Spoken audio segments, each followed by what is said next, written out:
I begin this pilgrimage through my life because I am you, Northeast Texas. I began life in Pine, Texas. It was a great town because it was so predictable and personable that you could live through a great part of your life with a smile on your face. I began my pilgrimage in this wonderful place 6 miles south of Pittsburgh, Texas in 1928. Now, mind you, I didn't have a paved driveway, electricity, or running water, but I grew up in the solitary poverty of Northeast Texas with its consoling green meadows and still waters. To be sure, I stumbled and fell. God nearly stilled my heart after 1 billion straight beats, but God was only testing me. I headed up a chicken empire and became king of the redneck aristocracy that has come to govern these parts. Have you heard of the populist orator, Cyclone Davis? Our greatest congressman, Wright Patman, my friend, the lawyer, Harold Nix, the race car driver, Carol Shelby, the opera singer, Barbara Conrad. We were all born right here in this interflume between the Red and Sabine rivers. This is a mind-boggling thing in Northeast Texas. The meek have inherited the earth. Wait a minute. You are a little more than an oppressor of human beings and a killer of men. You are someone who continued the exploitation of labor that began in the age of slavery and the terrible, infamous story of the Southern Confederacy. I pay good wages. Your chickens transferring chicken fat on the houses of the poor. Your chickens eat and excrete arsenic. You have ruined the last thousands. You have ruined Northeast Texas. Wait, I know what it's like to work from can to can. If I've brought a thing to this region, little poverty, these little school and church towns, it can be a good thing. If I can encourage people to work harder, just remember, I've been working with a fire in my belly just to stay alive. In fact, it's been like that since I was little.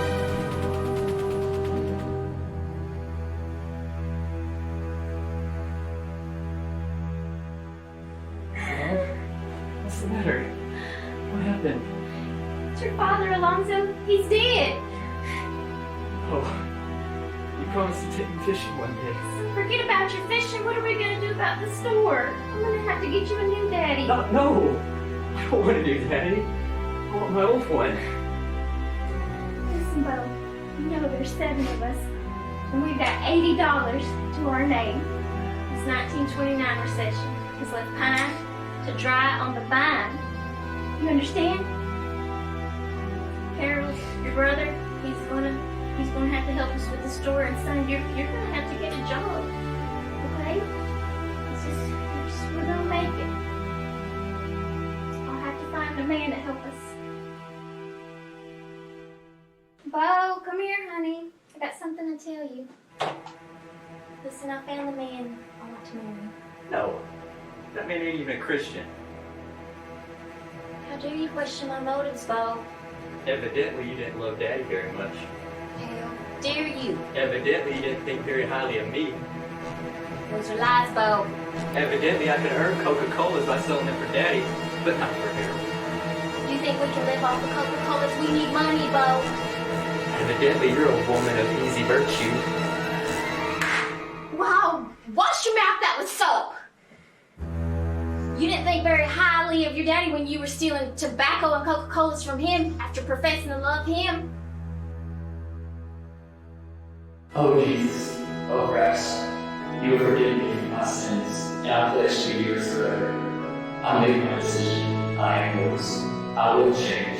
I resolve to give up stealing, smoking, drinking, and all that is wrong forever. Oh Heavenly Father, lead me now, or have dead in life at the tender age of 11. Oh, Grandmother Ada, thank you for taking me in. Of course, Bo. You made the right decision.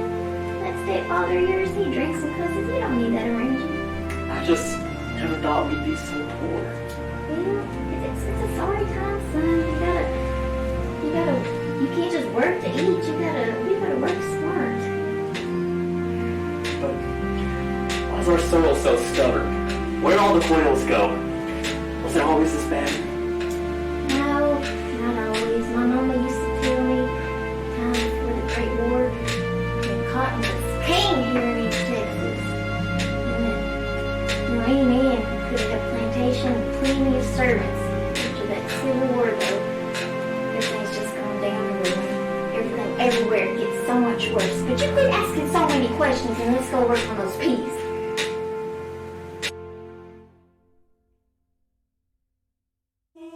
The following scene takes place in about 1855 on the plantation of one of our eponymous fathers of Northeast Texas.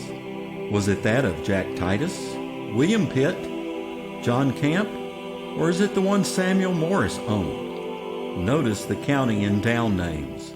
That's it. I ain't gonna work no more. Now, Nat, I could take your grits away. You want that back? You can have it. I could take your chillins away. You already did that, boss man. I could take your cabin away and you would have to sleep in the cold. All you gonna get from the matter is a kindle, sir. Well, if that's the case, then I know what I could do. I could buck you with this knife. You know, Nat, what we do when we turn bulls into oxen? I could buck you with this knife and you won't be a man no more. Not a man? Not a man at all. More like a woman. Okay, right. I'll buck you with this knife and you won't be a man no more. Another problem solved. It was a pretty great threat, I have to admit that, but it's for his own good. And I will provide the best for my wife and family someday.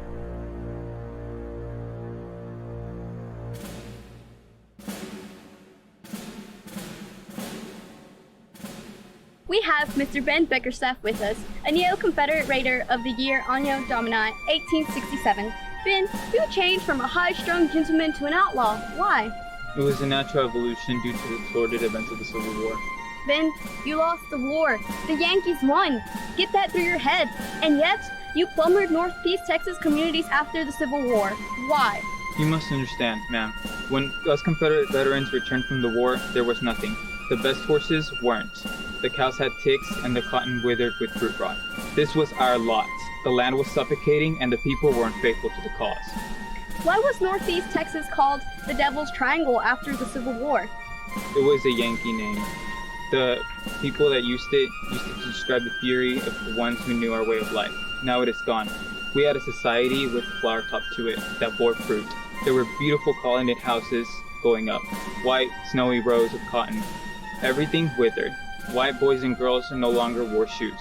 The women had to man Scoville hoes. It was no longer right, but it was upside down.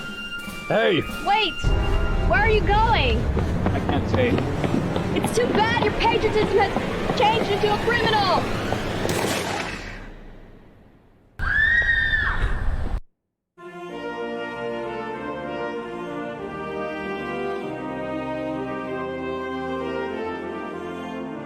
President Obregón, when were you the leader of Mexico? During the 1920s, of course. I was the leader of the Mexican Revolution. Before that, I was a man who outfoxed Pancho Villa, Carranza, and a whole lot more. And what happened to your arm? I lost it when fighting the revolution. And what did you bring to Mexico? I brought peace. A million people lost their lives from this. And what else? I brought a new law for the people of Mexico. These Catholic scums always thinking they have God. Well, I'm gonna make them pay. I brought socialism to this place. I love the way you talk. And I love the way you listen.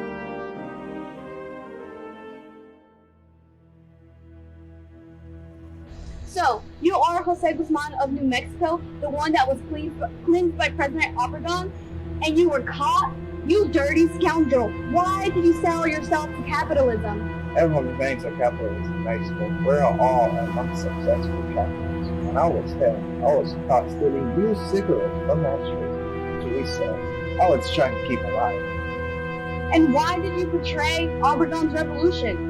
Senora, the entire country of Mexico is a vast betrayal. President Obregón betrayed our entire nation, and he decided that justice was more important than progress. My father betrayed my mother. When she complained I only half of our house had a room worthy of the name. We had a girl at the restaurant where he worked. I went with my mother to see him. I hate him. I worked for a grocery when I was 9. I was lucky if I ate one meal a day. I did not take even one tortilla from my business. I worked from 6 to 9, 6 days a week. And at the end of the 8 months, my boss said, hey, you know damn good. I have another board to replace you. I live to work my way I can. Because when I work, I forget myself. And what are you up to now? I work at a restaurant with my father. Make money. Help you stay. Start my own restaurant. Yes, this is going on despite the working bath that President Obradon gave to Mexico, washing away all that was unclean. The dirty business of capitalism continues. It is not hard for us to imagine that it was the criminal element in this country who found capitalism so congenial. They continue their vile buying and selling. They continue to finger their dirty pesos. Oh, what pests they are to the righteous Mexico that continues to live out the revolutionary ideals. These ideals allow everyone to share in pristine goodness in poverty. I mean, the progress of the nation. Brother Aubrey, I've literally been starving to death on Grandma's farm. Please let me come help you on your new feed store. How to clear my new partner taxes. Did you know he's worth a whole $500? How much are you worth? Given the circumstances, my situation's quite flowing. Please don't say a word about it. Can I help? Right, why should I trust you? You already been around the family. You know I'll never approve a step there. You join moonshiners. You might even give one your company a bad name. I don't need to be near the store. I drove moonshine. Now I can drive dirt and gravel. You ain't driving no truck. You ain't driving no. But I'll shovel, Aubrey. I'll shovel. I'll shovel until you realize I'm helping you enough to make some real money. That brother of yours, he certainly is a crackerjack. I knew he could add something to our business. I'm glad he's such an energy. I'm gonna have to tell you to let me go in peace. I'm out. Serious. Well, I don't like going into debt. I was a little surprised when I found out last week that he bought some feed on credit. And today I found out he bought some fertilizer on credit as well. Where's the money come from? Well, he would have monster had paid that $200 back.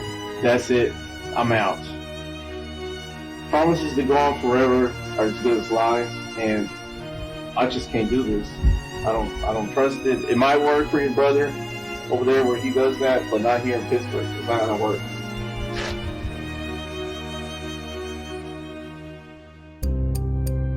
Boys, the collateral of your trucking store has been neutralized by your debt. The bank has decided not to lend at this time.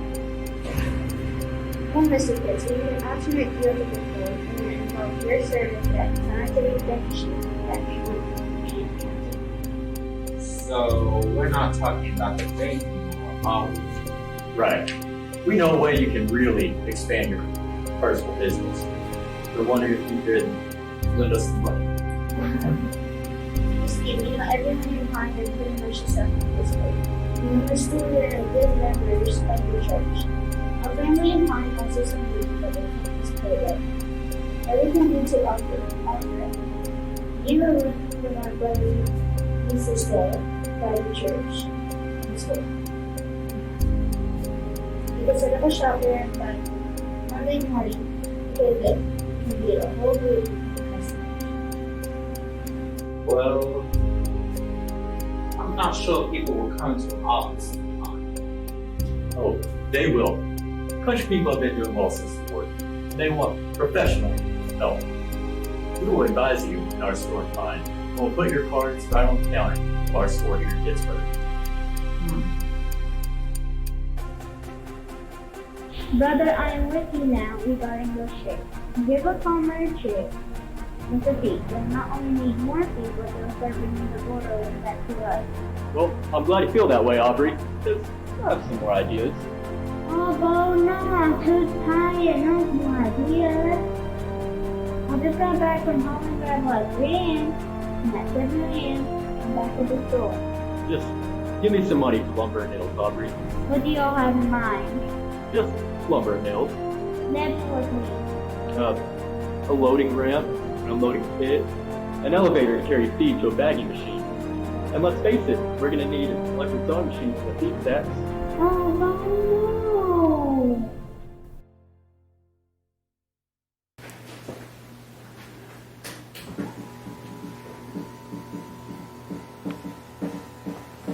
Okay, open wide. Wait, Pat. I don't know what to think of the business you started here. Without Bo Pilgrim, who is leaving for the service, it seems that Pittsburgh's wing feed doesn't have any brains.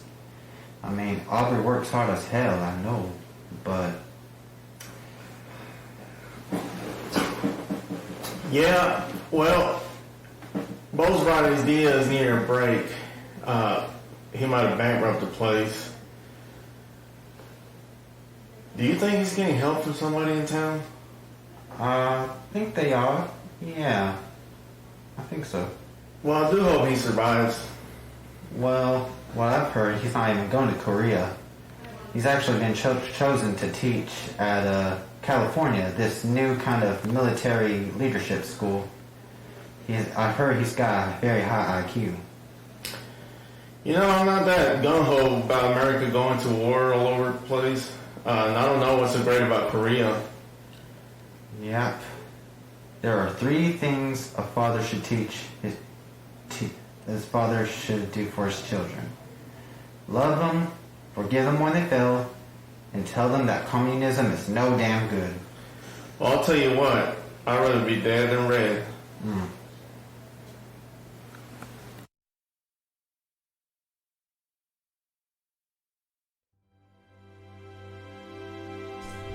Well, you look handsome, Bo, in your uniform. Not that handsome otherwise. Patty, I'm gonna make an amazing life for you. Right now, we're chopping corn, crimping oats, and cracking Milo like no one's business. And of course, we also have that dash of molasses that makes that feed irresistible to kids.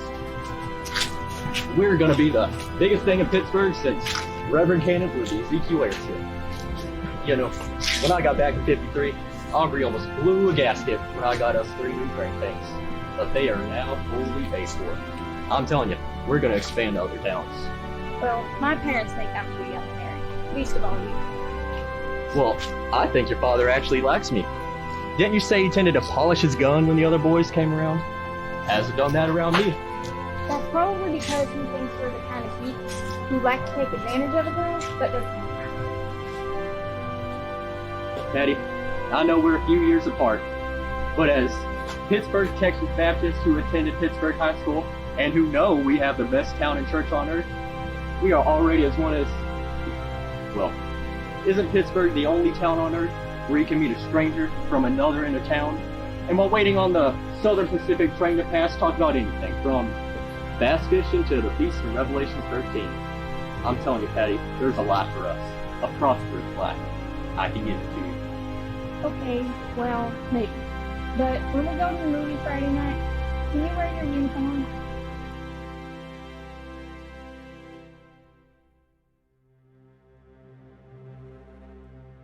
Why are you roaming the streets of Veracruz like some sleepwalker? Senora, it is 100 degrees, and one of mis amigos who got deported with me died from sunstroke. Why do you travel legally to the United States when fields of avocados here in Mexico are ripening for the want of enough agricultural workers? First, I did not travel to the U.S. illegally. Second, in Mexico, I will get paid 5 cents an hour compared to 30 cents in the U.S. Go for it. And you weren't illegal? No, I was in the Bracero program, and I just stayed a little longer in the States than I should have. So, you were rounded up as part of the Operation Westback policy of Tyson Highway Administration, which has supported almost 2 million Mexicans back to Mexico? That's all right. Were the labor camps in Texas inhumane? Well, not really. But everything always seems trying to set us on the edge. They agreed to give us 30 cents per hour, but then they don't pay on time. They agree about breakfast, but we're closing down services at 5:30 a.m. For lunch, instead of tamales or anything we have in Mexico, we would get these bags with stale sandwiches, together with a single piece of food that didn't even pass inspection. Why didn't you protest? It was part of the Brazil program, and not the process. We had to accept things or go home. So, what are you going to do now? I just spent 2 days on a cargo ship. I am hundreds of miles away from my family, and I am waiting for them to resend some money. Good to see you, Pat. How's it going, Aubrey? We'll have that feed put on your truck in just a minute. Oh, as for the birds, my brother has a new policy. We still want to give you the chicks, but you're gonna have to sign this voucher here.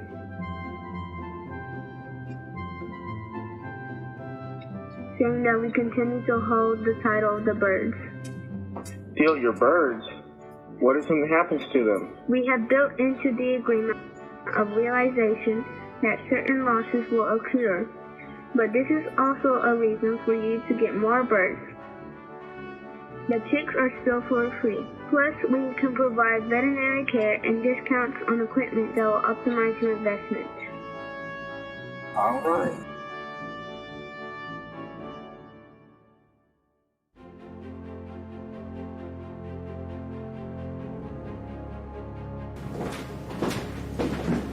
Bienvenidos, welcome. I can see it's something important is gonna happen between y'all tonight. Tonight, I recommend our specialty order, picadillo, bread, and enchiladas. Y'all let me know if y'all need anything. Now there's a way to respond. What in the world is an enchilada? Hey, Bo, the people of Mount Pleasant are really turning on to these Mexican dishes. I think you're going to have something like this in Pittsburgh before you know it, like gazpacho here. So I take it this Mr. Guzman who spoke to us, he owns the place? Guzman, he's as good as gold. The kitchen is great, and the guy's hilarious. He's becoming a real car. He and his friend show up on Friday Night Football, Mount Pleasant nights, and they dance in this tiger outfit. I mean, it's like totally hilarious. El Pacho has become by far the most successful restaurant in Mount Pleasant. I thought the Hops Cafe on 67 did more business. Well, that was important. I mean, that had Elvis Presley, plus it was the first with air conditioning. But El Pacho now, it's the place.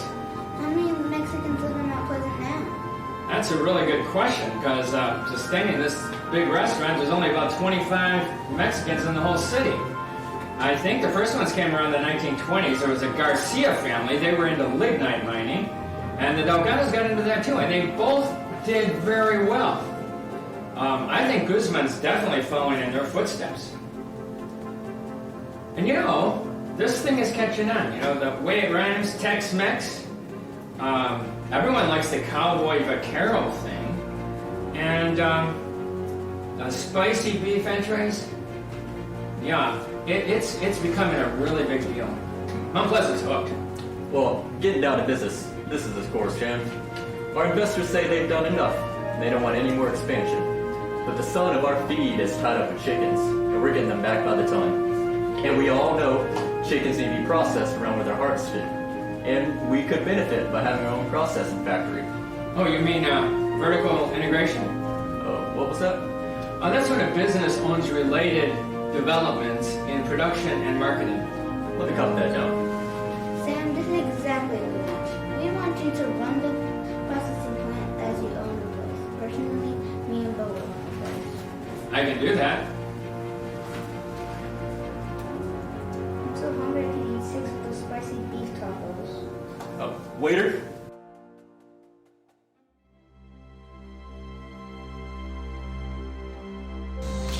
We've been doing great with those birds.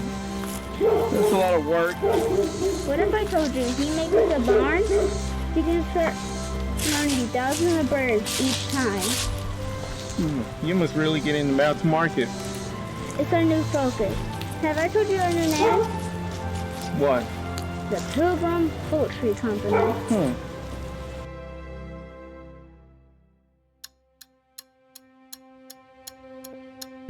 As a conservative Texas entrepreneur who was visiting Dallas on the day when our president was assassinated, what do you think about this development?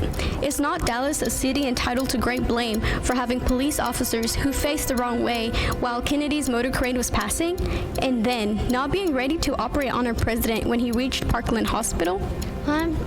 Well, the people of Dallas showed their patriotism by having a great crowd for President Kennedy. My question to you is, who could have guessed that some nut who's a crack shot would kill the president? Something like this has never happened before in our country. Well, you do know that President Kennedy, before his death, described northern Texas as nut country for the way people assaulted UN Ambassador Stevenson and supported the racist ex-General Edwin Walker for president.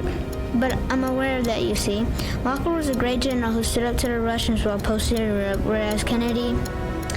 You are aware, sir, that attitudes like yours almost led to the annihilation of our planet during the Cuban War Missile Crisis. Well, I'm not necessarily saying I'd rather be dead than red, but capitalism is a great feature in our democracy, and me and my brother have worked very hard to acquire what goodness God will give us through the system. And I don't think that anything or anybody who doesn't stand up to communism must hate America.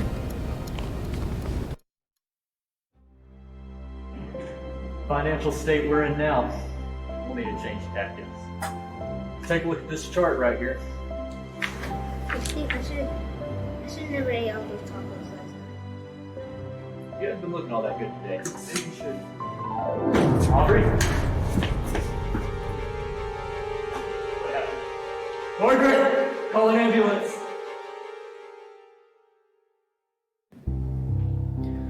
Brother, you almost didn't make it last night. I know you haven't been taking my advice for 20 years, but listen to me now. Do you know how many people in our family died in between 38 and 55 because of heart trouble? Look, get out of business, sell to Quakeros. They're like our tank, elevators, and networks. Stop stressing about the business, or you only follow your brother to the grave. No, Albert, don't think like this.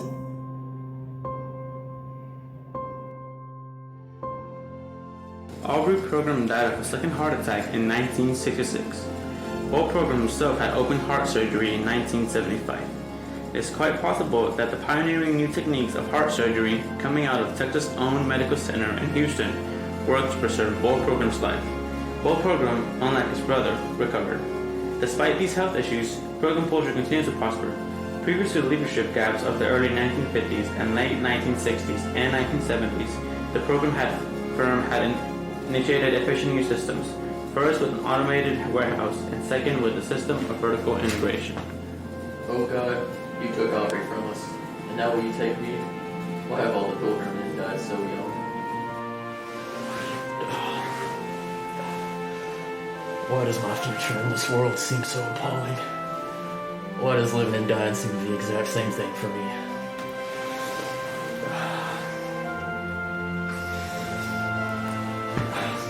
Oh God, please let me go to sleep in peace. I pray that when I awake, I'll make this company a witness to your name. Just go to sleep.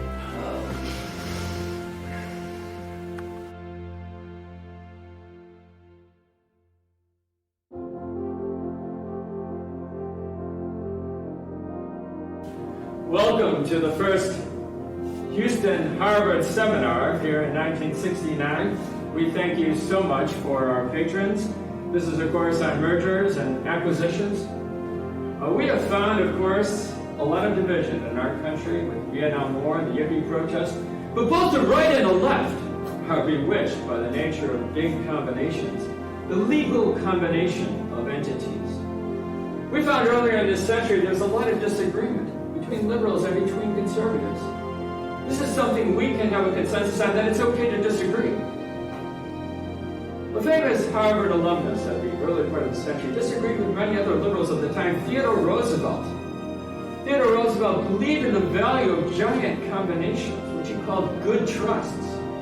We too at Harvard believe that combination can be a path to progress and efficiency on a mass democratic scale. This concludes then the final portion of our seminar, the formal session, I should say. We thank again our patrons who brought us here all the way from Cambridge. And I would like to know if there are any questions. Anyone have any remaining? It's really simpler than you thought, isn't it? Well, I guess it's this, the business, the chicken businessman, Mr. Bo from Texas. Yes, did you have a question? I don't know if any of you heard the joke about the donkey that got accepted into Harvard. It was a real smart one. Well, as someone who shelled out the cash so that you and your associates could fly first class all the way from Cambridge, Massachusetts, I just want to say that I am so impressed. Impressed that you came, impressed that you shared your knowledge, and impressed with that knowledge. You can see my notes here. Past 2 days, I've got this Bo book, as I call it, filled with wisdom. You know, as a Pine, Texas graduate, I just want to say that during this seminar, my brain has grew more than a pullet hen on a diet of cracked corn and molasses.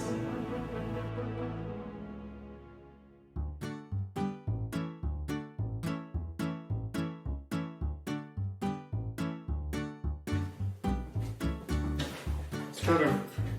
An interesting opportunity over there. Don't look now, but in that seat, there's Donald J. Tyson, CEO of the Arkansas Bank. Mr. Tyson, so good to meet you. And who are you? Name's Bo Pilgrim. Oh yeah, Boo Pilgrim. Yeah, you're the ConAgra people were telling me about you. Hey, you're really coming up to the major leagues these days. Congratulations. It's Bo. Bo Pilgrim. Mr. Tyson, we processed 500,000 chickens for the first time last week, and despite the stagflation going on right now and despite all the oil prices, Mr. Bo Pilgrim and I are having some outstanding luck lately. Hey, that's really good. Yeah, you know, my daddy, Johnny W., you would believe it, he made a lot of money during meat rationing during World War II. So sometimes things can be bad, you can still turn out all right like you are. Yeah, well, my brother Aubrey and I started right after that. Oh, 46. Oh, sure, we go way back before that. We go back to the Depression. That's when we found that we could sell more chickens to Northerners and they would even pay more for it. But where are you based again? East Texas, town of Pittsburgh. Where the hell is that?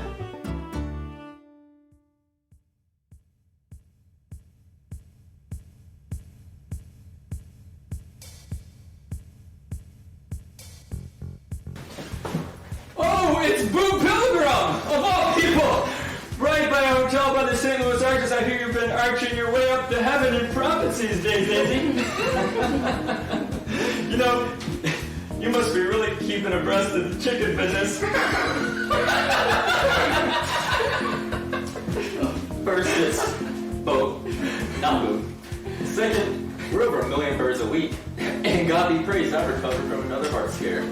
Well, you hang in there, my man. I mean, you're about as brave as they come. But you know, if I were you, and Daisy, I would say this is an important point. You should probably get out of the chicken business when you can. I mean, being in the poultry business is like playing a Las Vegas slot machine that never ends. You always gotta put in more cash.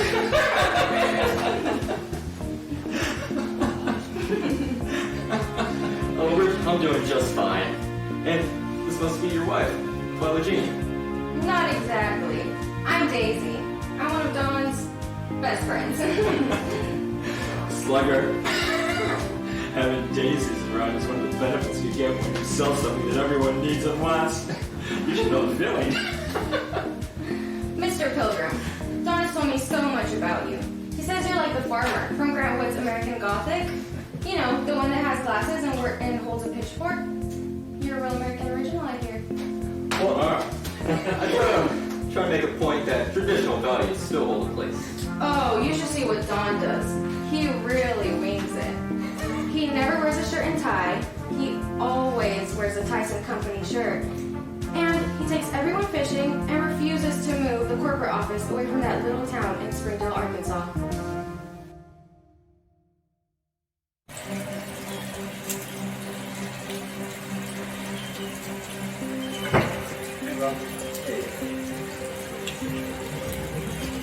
Well, you finally got to meet Mr. Tyson himself. Second time. What do you think? Well, the man is not only a hard-driving arch businessman, a gambler, a local sportsman, he is a playboy. Well, yeah, I've heard that. He was a little more disrespectful this time. What do you think? He continues to make sport of us. There's got to be a way we need to take him down.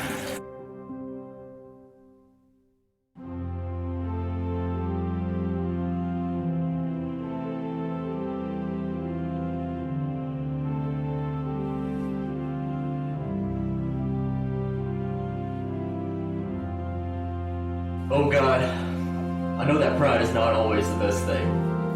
But God, my company is about to go on the New York Stock Exchange, and the marketing agents want to call my business Pilgrim's Pride. They like the, what do you call it, alliteration. Plus they think that most Americans view pride as a, well, kind of sincere satisfaction in what they have done. It's very acceptable, and it goes so well with the brand. Here I am, an experienced, old-time believer, take a real old-time fashion interest in everything I produce. God, the word pride sends the right signals in this culture. Please let me use it. I promise I will not just be a chairman of a great chicken company, but an evangelist. Oh God, let us use this name, Pilgrim's Pride, to your glory. And please, help us surpass Tyson Chicken and confound those infidels. And if I have to appear as a statue or an icon, please help me not go on an ego trip. Help no one get messed up on the count of the second commandment because of me. Oh God, take away the idols of my life, but allow Pilgrim's Pride to flourish.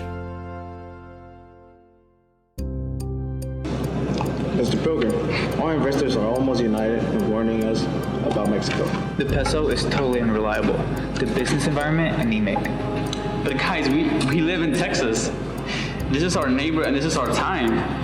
The new president, Miguel de la Madrid, he's making some very tempting offers, and he sounds a lot better to my ears than Texas Governor Mark White.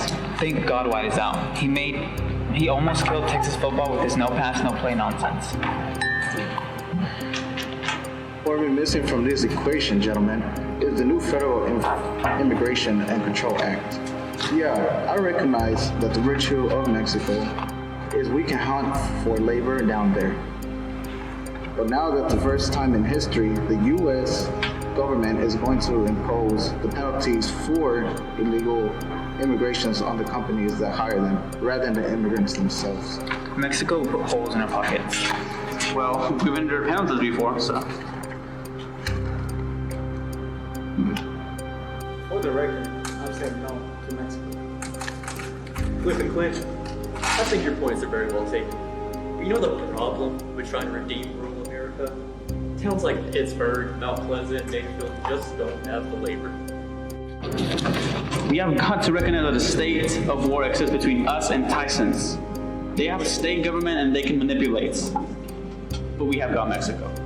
Our man south of the border, Pedro del Valle Lopez, tells me that there are professional men in Mexico that will work lines for $2 above minimum wage. If we get into Mexico, we can scour the countryside, guys. We will need the best kind of people to commit the flagship, the processing plants. Boys, I feel the challenge in my gut. Yes, but I've made my decision. Viva Mexico!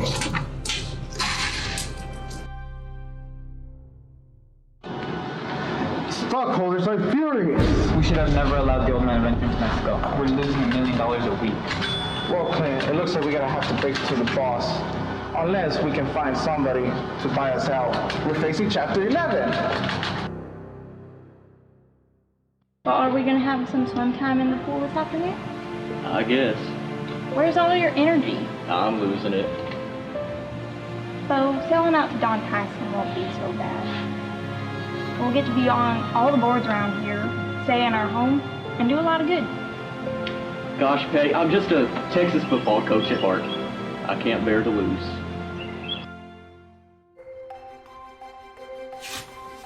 Oh, Bo! Buenos dias, Bo!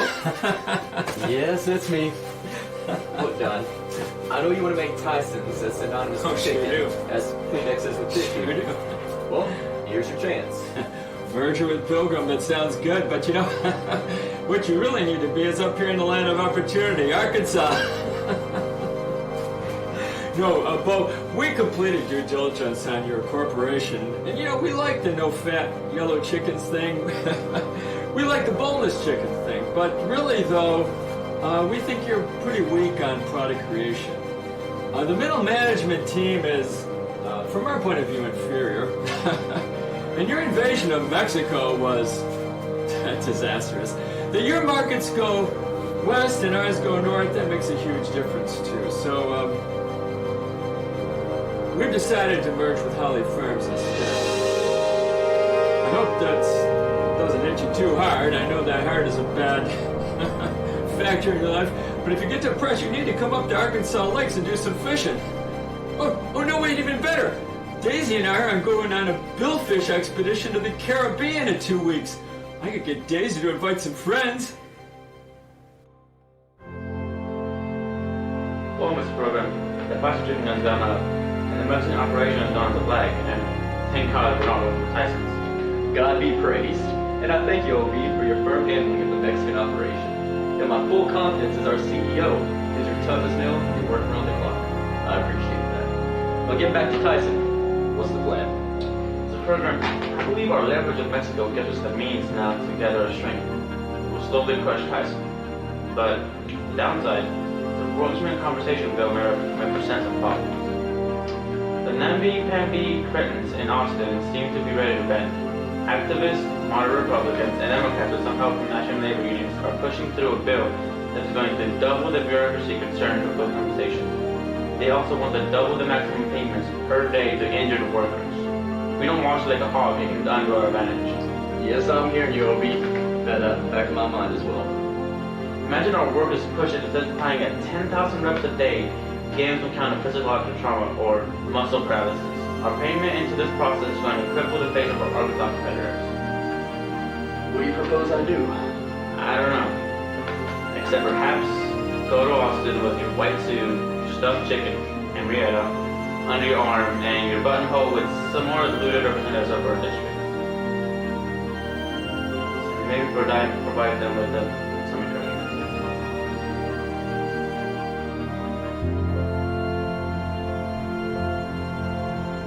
So, you'll make every effort to prevail upon your colleague, Mr. Russell?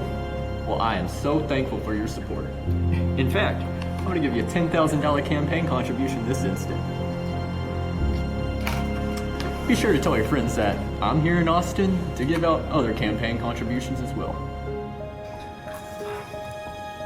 So, Mr. Robertson, I'm told that you want to cut out the extravagances of the workmen's compensation bill? Well, thank you for supporting our business and the prosperity of our great state. Here's a contribution for $10,000 for your next campaign. Oh, Mr. Robertson, remember to tell your friends on the other side of the fence just how generous I am. Oh, Mr. Jenkins, I heard you're still supporting the bill, and I want you to hear me out. You know, I've been in the chicken business since 1946. Our company has always helped our injured workers, and one reason is we know who our injured workers are. We don't need a big state agency dreaming up new kinds of psychological illnesses and penalizing our business. Texas doesn't work that way. My brother Aubrey died of overwork in 1966. I should be dead right now myself. Texas is great because we have workers more interested in drawing their rightful wage than special benefits. Oh, you're gonna vote for it? That's too bad. You just lost a campaign contribution of $10,000. Well, Bruce, I fear for my job. For good reason. The whole program lobbied and landed 8 $10,000 checks to 8 lawmakers. It was not a bribe and it wasn't legal, but it made papers.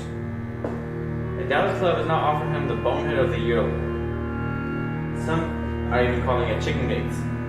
Imagine, we no longer are a Fortune 500 corporation, and we begin to live like amateurs. I advise him to use his influence. It's all my fault.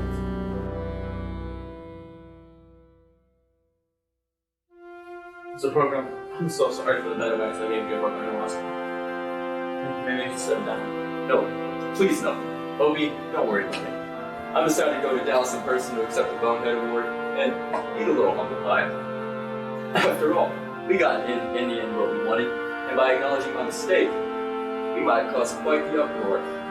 We turned heads in Austin, and that wasn't bad either.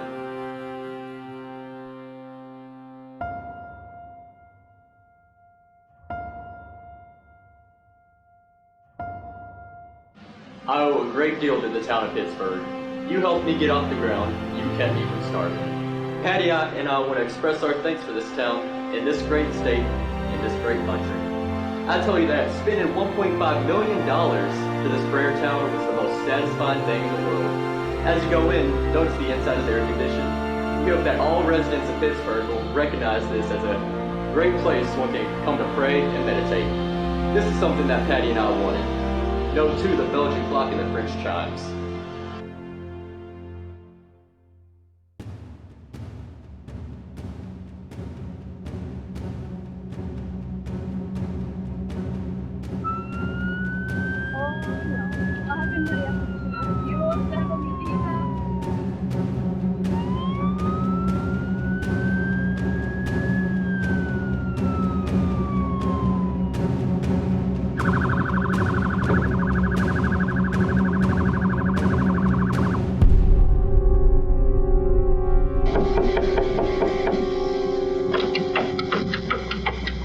Ma'am, did you know you clipped that stoplight? Oh, officer, I didn't mean to. Yeah, I'm sure you didn't. Ma'am, I see your driver's license and insurance card. I don't have it. And why don't you have it?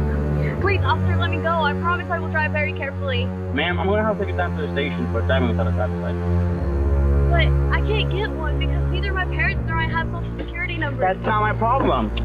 Oh, but please, officer, don't have me spend the night in jail, please. Okay, come with me.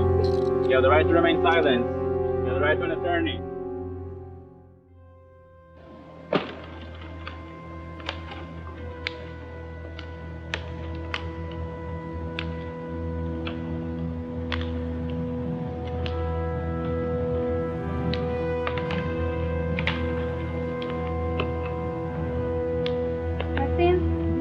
Worse in Mexico. The whole kitchen's full of mold, cockroaches everywhere. No, I'm not living in that. Esmeralda, after a few months of working at Pilgrims, we should be able to get another place. Remember, we have back expenses. You told me that this country was to be better. I did not drink water from a pond like a cow and risk my life for this. What if the authorities find out about us? Be quiet. You know I've been trying, and I found an agent from Mr. Pilgrim's company who said he can help us. Maybe we can get some more cleaning supplies.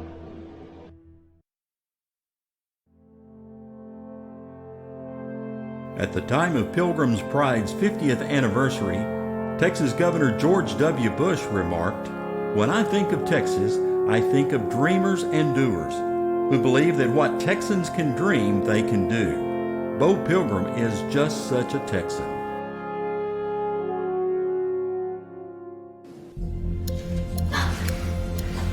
Oh, I must be dreaming. Wake up, son. Listen, I truly misjudged you. It was you, not Harold. You've given your father justice. You're Alonzo's boy. You know what? I'd be proud of you. I really would, except you never accepted my lifestyle. But how could I, Mama? You didn't even go to church after you married that wayward guy of yours. I'm just hoping you're not in hell, reserved a place for Don Tyson. Oh, I'm not in hell. I'm in Dallas. Hey, listen, I'm about to tell you something important. What you're doing in Northeast Texas, you're ruining it. This morality thing you got going on and that patriotism. Nobody centers their social life around church, son. You're making this a place nobody wants to be around. That's nonsense. We have great times. Boating, picnics, barbecue. For our 50th anniversary of Pilgrim's Pride, I financed 5,000 of my workers a free day at Six Flags. It's all about money for you, isn't it? It ain't nonsense. You know what nonsense is? You sitting in your big bank doing your Sunday school from your big bank and that you're about to be a billionaire. You keep acting like you're God yourself, see what happens. Well, I have to model myself after someone. I'm done with you, son.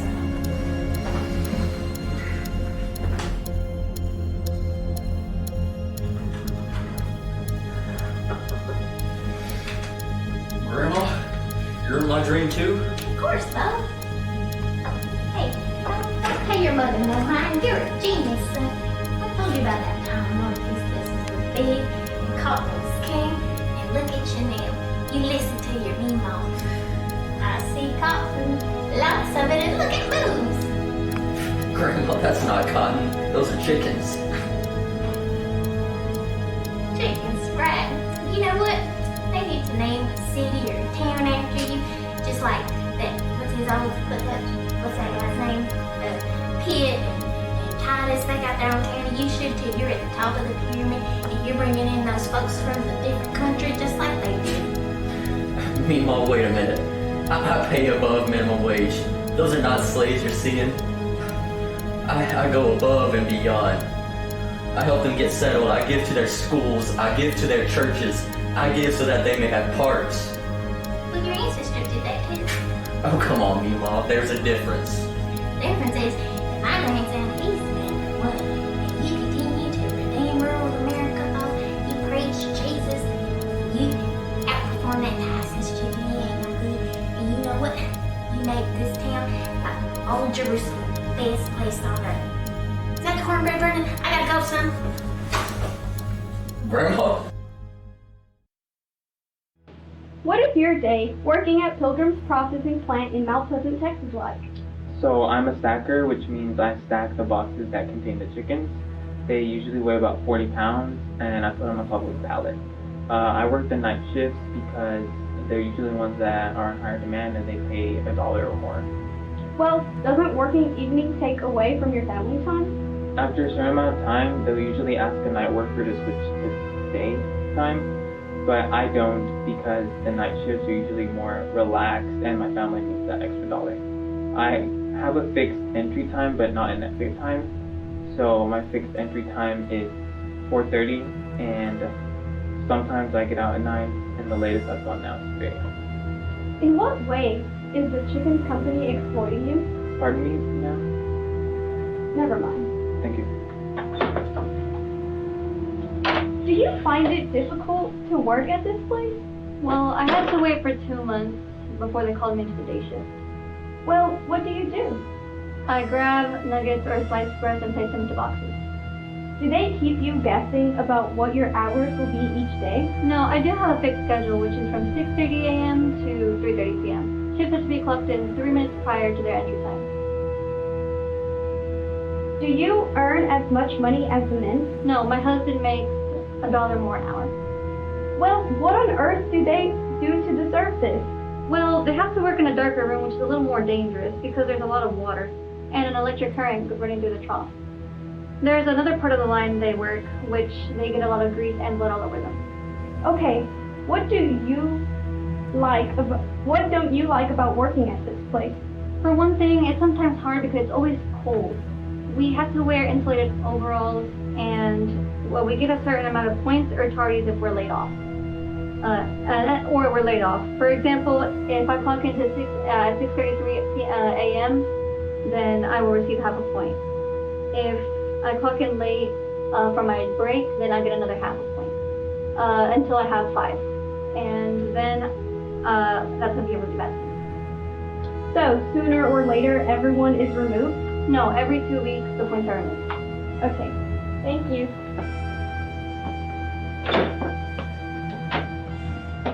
Okay, let me finally get to you. What do you least like about working here?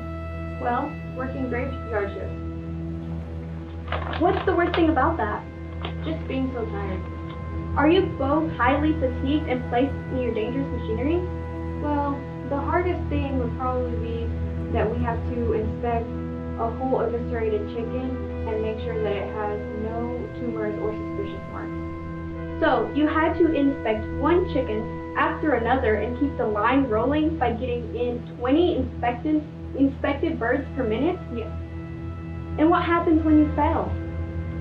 Well, they sometimes have to shut the whole line down, which I will get hazed for. It is said that if you stop the machine even for 50 seconds, it'll cost the company $500. Do you get arthritis or other muscular disorders over time during such highly repetitive work? I mean, 20 times a minute we are talking about, let me do the math real quick. About 10,000 repetitions a day. No, I don't have arthritis, but some of the older women who have been working here for a while do show some of the problems that I described. Please tell me you belong to the Union or the League of United Latin American Citizens, LULAC, LUCA? What? Pilgrim Pride Corporation is anticipating the building of the most market-focused chicken processing operation in the world, right here in Mount Pleasant. In 2002, when it opens, we'll be able to bread, base, braise, chill, cook, debone, disassemble, eviscerate, freeze, marinate, sectionalize, slice and dice, price wrap, and certify 350,000 chickens per day. And produce over a period of 3 months, 800 different products. This plant will give highly specialized, skilled jobs to 4,000 tax-paying citizens of Titus and Camp counties. The business and growth it will bring to Mount Pleasant, we believe, is incalculable. We believe that with this emergence of this plant, the many of you sitting here will more than double your wealth by the end of 2012. We, of course, thank the city of Mount Pleasant and all of our business colleagues for making this vision possible. Yes, you have a question? Yeah, I'd like to answer it right up here, Mr. Pilgrim, if you don't mind. I am not just representing myself, by the way. I am representing a number of very well-respected Mount Pleasant citizens, such as Jerry Bodner, Art Sharlock, Weldon Miller, Bill Ratliff. And we would just like to say that, you know, we respect what you've done in the poultry business. We think you're a great town philanthropist for Pittsburgh. But we here in Mount Pleasant, we don't want to be a company town. We don't want to encourage a company that has already paid $500,000 in environmental fines rather than fix the problem that it has with land, air, and water. We don't want our wastewater plant constantly being reclogged with the dead blood of your dead chickens. We don't want to have to flunk out hundreds, thousands of students who don't know English properly because we don't have the resources to keep them going, and they're all children of your employees. And finally, we'd like a little bit less of that Pilgrim stench, that sickening aerosol of offal and burning chicken fat that hangs like a pall over our city every day.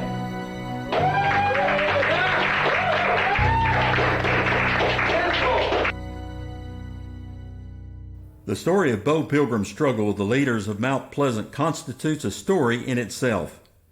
Civic leaders such as Texas Lieutenant Governor Bill Ratliff, Mayor Jerry Bodner, and banker Art Sharlock did succeed in blocking a radical expansion of the Mount Pleasant Pilgrim's Pride plant. According to a journalist of the Austin-based Texas Observer, the vendetta between Pilgrim and Ratliff in particular occurred over decades.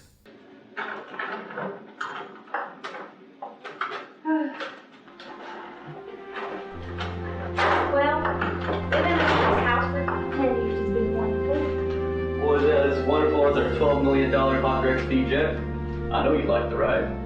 Well, it was better than American Airlines. It's just that every jet is so utilitarian inside. I even like our own 500 King Air to the Hawker. What is this creation of yours that's not just restful, it's delightful.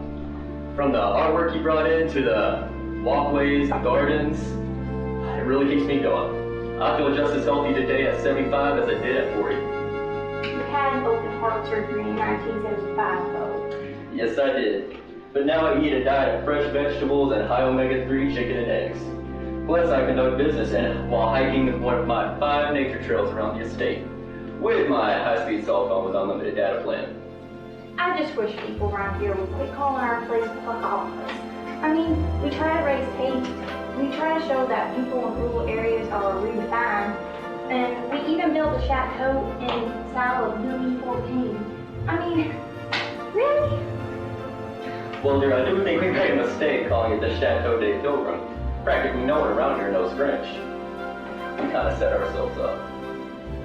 On the other hand, they're not going to be left much longer.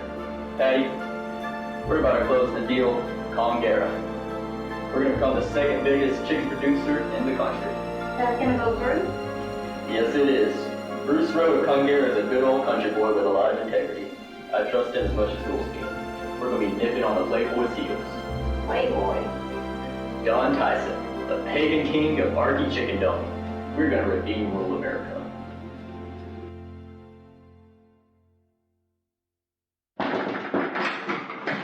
Oh, Mr. Pilgrim, sorry to rush in. But do you know what's coming available? Number 3, Gold Kiss?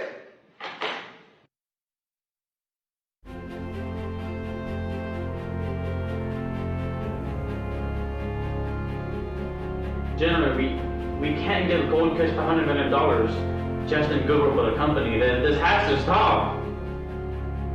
I have been told by a most reliable authority that Gold Kiss stockholders will not refuse $24 a share. This will allow us to go around the management. Can't you see it, Obi? If we could only devote $500 million to innovation, but another merger could leave Gold Kiss in the dust and steal the customers. We don't need to be financing another Halloween vacation for their stockholders. But this will allow us to be the #1 chicken company in the world. 6 years ago, Tyson's had 3 times the market share we did, but we've been doing great. And Pilgrim's Pride plus Gold Kiss equals 25% of the U.S. market share. That's more than Tyson's 21%, and that will be immediate. A takeover would give us an economy of scales with super competitive prices and double our market recognition. Gold Kiss will provide remarkable synergies in the realms of sustainability and birdcage. The debt equity is going to be too much, especially if the economy goes bad.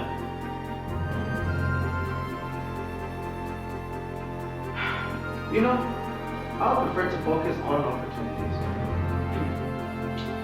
Let's be real, pro bowl for a moment. With Mr. Pilgrim's friend, George Bush and his White House, what could go wrong? I hope everyone remembers that when Bush won the presidential election in 2000, both Pilgrim and Pilgrim's Pride together ranked 8th as a career donor for Bush. Why did Bush beat Ann Richards for Texas governor in '94? Let's not overlook that $100,000 Mr. Pilgrim raised in one gathering for Bush and his child too. And that was when Bush was very beautiful. Without a vote, there might not have been Bush. We have political power, we have symbolic power. Mr. Pilgrim represents a rare brand personality, product, and brand. And finally, we have economic power. Our own Rick Cogdale has gone with Lehman Brothers on board for financing the Gold Kiss takeover. We have a lot on this moment. We don't call ourselves Pilgrim's Pride for nothing. We reached our time to become #1. What do you think? Boys, I probably should have died 30 years ago, like my brother Aubrey. But I haven't. Why am I still living? I've devoted a lot of prayer to this. I dare myself to be #1. I think we need to absorb Gold Kiss ASAP.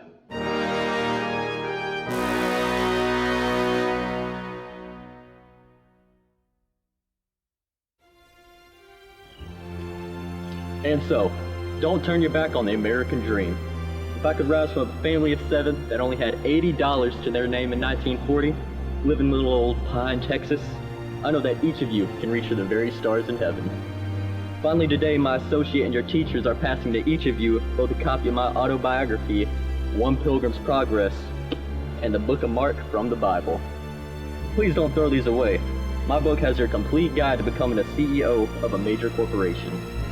And as for the Gospel of Mark, I have to tell you, there's a $20 bill tucked inside somewhere. Read this book, you all, and you'll have something pleasant to purchase today, and an eternal life with God ahead to contemplate. Thank you all for the invitation. It was great to be here.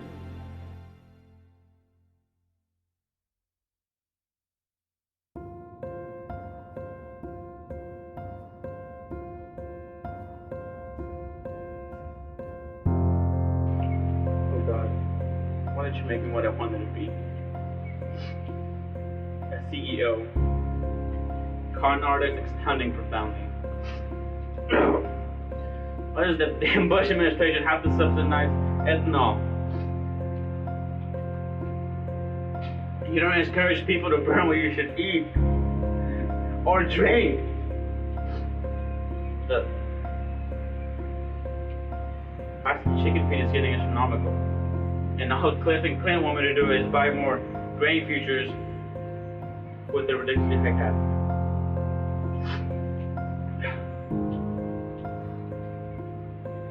And the Russians and the Chinese don't understand that American chicken. They don't want to buy it because of the food prices.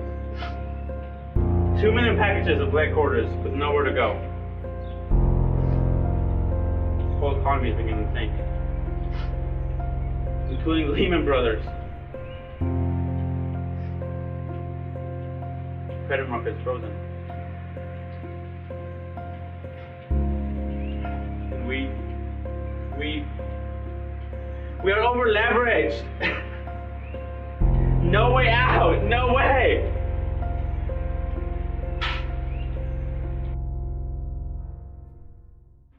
Mr. Pilgrim, I must talk to you. This is urgent.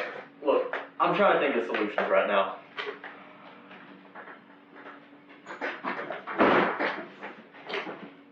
Listen, this is about OB. He's dead. He died last night of a heart attack in South Texas.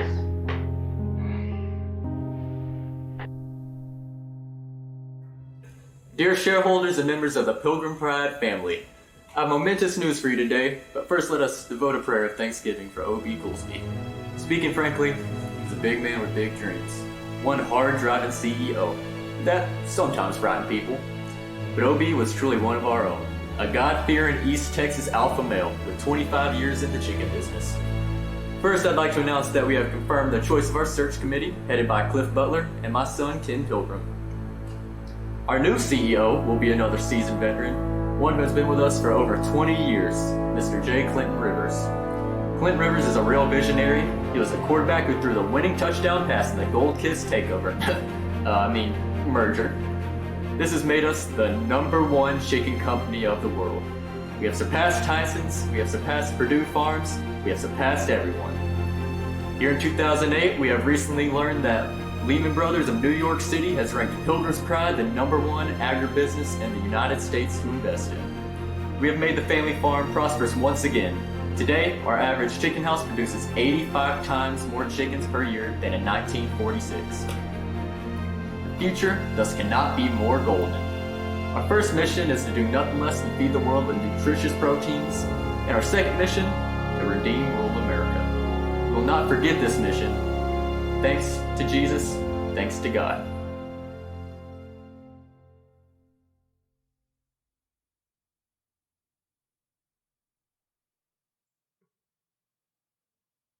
Mr. Tyson.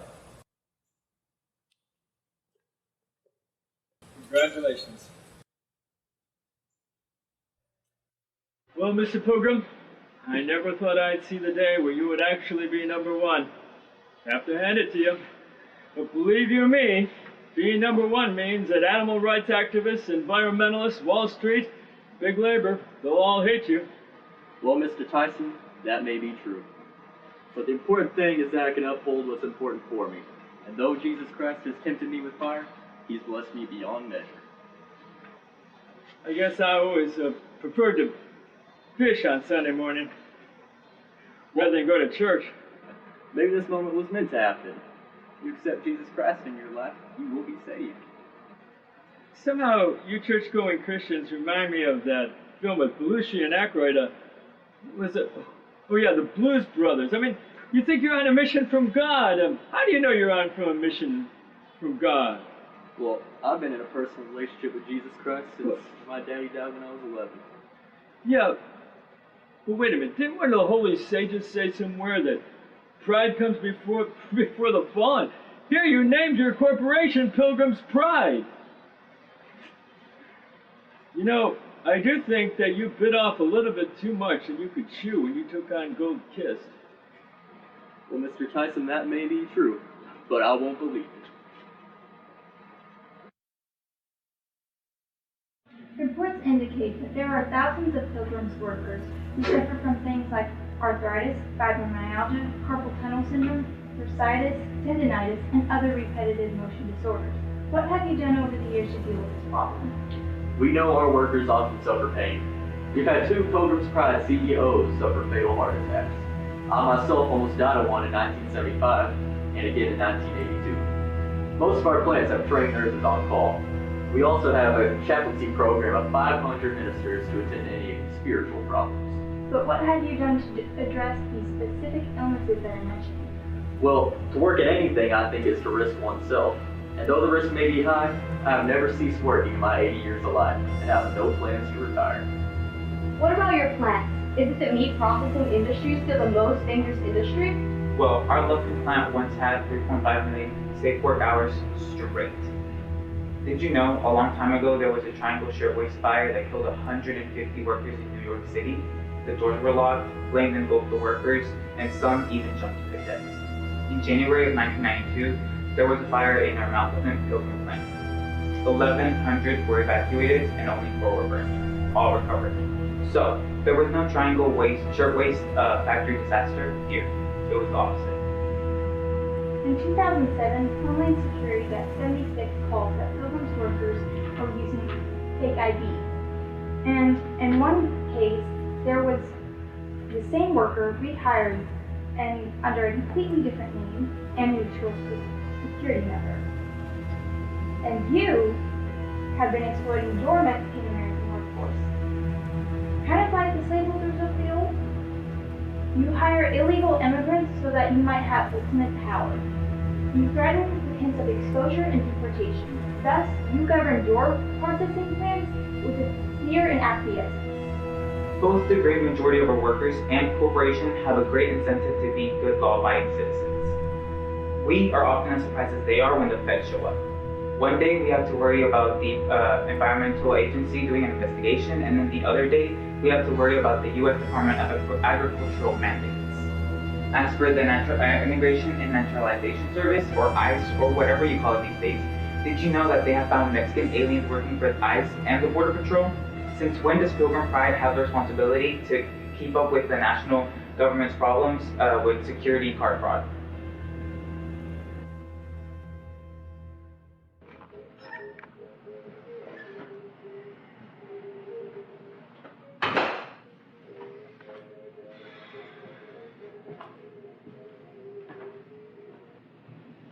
Chef has a wonderful meal plan for you tonight. Your favorite. Oh yeah, vegetables. Daddy, I'm afraid your billionaire husband's going to have to let our French chef go.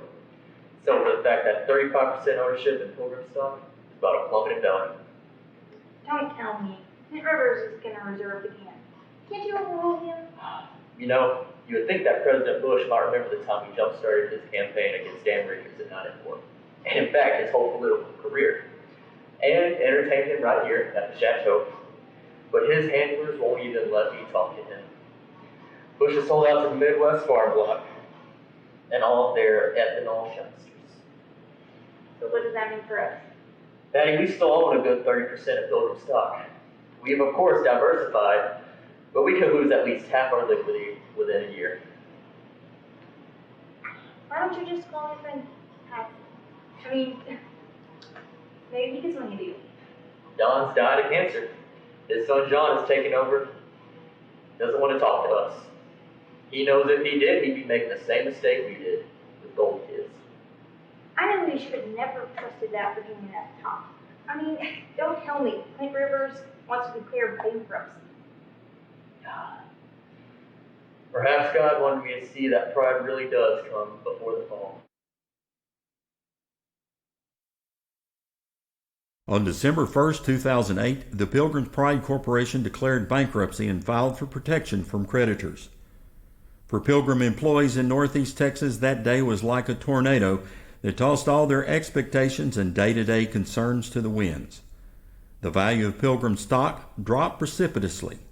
Shareholders became like creditors, though they were last in line to salvage any wealth from the over-leveraged company.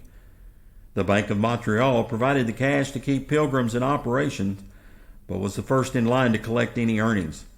In September, JBS, a Brazilian-based international meat producer, announced that it had acquired 64% ownership in Pilgrim's Pride Corporation. The fall of Pilgrim's Pride was a minor disaster for Northeast Texas in the sense that the area lost the headquarters of the world's #1 meat operation.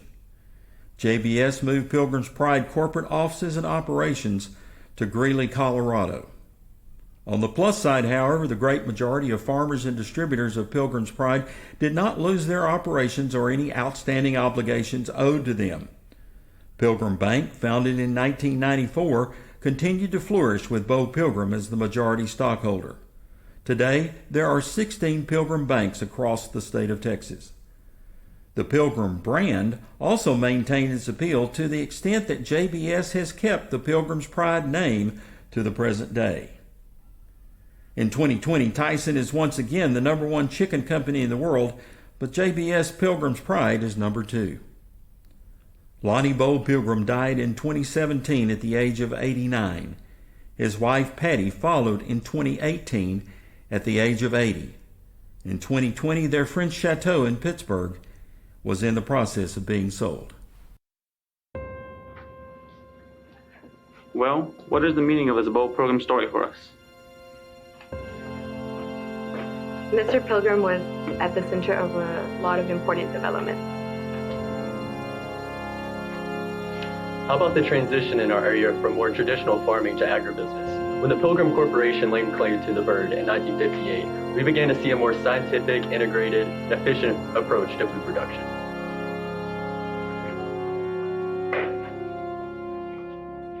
There was a change in the regional and national American diet. Since the year Bo Pilgrim was born, per capita consumption in the United States of poultry products has increased 10 times. The ratio of red meat to poultry products is 15 to 1. It was 15 to 1 in 1930. Today, it is 1 to 1, though pork, beef, veal, and lamb surpasses the poultry products. The repopulation in Northeast Texas. In 2020, Hispanic students comprised 70% of Mount Pleasant High School, 40% of Pittsburgh High School, and 17% of Dangerfield High School. Residents attest that the big migration of Hispanics to Mount Pleasant and surrounding communities began in the year 1988, 1 year after Pilgrim's Pride had initiated its Mexican operation. Mr. Pilgrim represented a defiant small-town tradition of Northeast Texas. He refused, even with the benefits he would have received as labor, to move to Dallas or move his corporations to a big city. Mr. Pilgrim was one of the reasons why you might continue to refer to our region's location in the Bible Belt. He supported many area churches, revivals, and donated millions to the construction of chapels. As an evangelist himself, he was a very open witness of the Christian faith.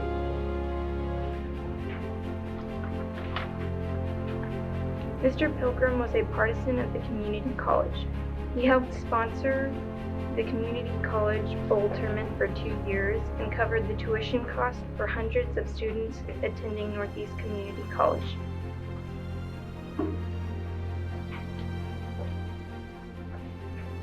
Mr. Pilgrim was an adamant supporter of the Republican Party, a party that won 60 to 80% of the vote in semi-rural districts of Northeast Texas during recent elections.